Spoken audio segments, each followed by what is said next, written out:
Well, what's going on, Cardinal Nation? Well, another great win tonight, and another game scoring double digit in runs. 10-3 win, second straight game scoring 10 plus runs. 10-3 tonight over the Kansas City Royals in the first of three, the I-70 series. And yeah, and these two teams coming in with been one of the hottest teams in baseball, both these teams the past I guess 2 weeks or so since the month of May started. Along with the Minnesota Twins, the Twins have now won 12 straight games. After they got off to a bit of a slow start, they've now won 12 straight. So yeah, it was a dominant win by us again. 7 innings from Andre Palante. He's been outstanding. The last few starts, he pitched into the eighth inning as the last time out against the Nationals, and now in this one, goes 7 innings, gives up just 2 runs, uh, struck out four, so he was great. So we would take a 1-0 lead as a run would score on a wild pitch in the top of the second to put us up 1-0. Scoring was Wills Contreras on a wild pitch from Royals pitcher Cole Reagans, an all-star from last year. Uh, and then in the top of the fourth, we would go up 2-0 as Wills Contreras would have an RBI double scoring Brendan Donovan. And then Ivan Herrera would drive in Wilson to put us up 3-0. And then the Royals would be on the board to make it 3-1. A solo home run, a long home run by first baseman Vinny Pasquantino. His 7th of the year, 26th RBI. So that would make it a 3-1 game.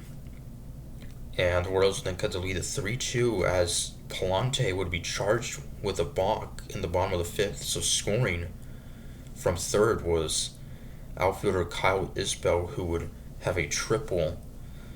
And then Bobby Wood Jr. would reach first on an infield hit. He would then steal second, but Pasquantino would then ground out on the eighth pitch of the at-bat. So we would only manage to allow 1 run when it could have been much more. So then, leading off the sixth, Mason Wynn with the leadoff hit, knocking out the starter, Reagans, and then a base hit by Donovan, and then Wills Contreras would be safe on an error by the second baseman Jonathan India, longtime Cincinnati Red, first year with Kansas City. So that would load the bases for Herrera, and Herrera would clear the bases with an RBI double, scoring 3 runs to put us up 6-2. Then Pedro Pajes would put us up 7-2. There's still just 1 out. And he also 4 runs on 4 hits in that inning. And Palante with the 1-2-3 7th inning. And then the top of the 8th, Jordan Walker with an RBI single to put us up 8-2. Walker, who's gotten up to a bit of a slow start, very slow start actually to begin the year.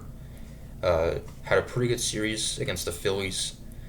Drove in our lone run in the first game of the doubleheader Wednesday. But he's still batting just 186. So that put us up 9-3, or 8-2 rather. The Royals would make it an 8-3 game. Salvador Perez, the veteran catcher, with an RBI single to make it 8-3. Then Brendan Donovan with an RBI single in the ninth, and then Arenado with a sac fly to put us up 10-3. So Donovan batting 321, and Ivan Herrera, the DH again, is now batting 419. Now, unfortunately, that's not enough at bats to qualify for the league, leading the league in batting, as he missed about a month with a knee injury. But regardless, he's been outstanding. So, and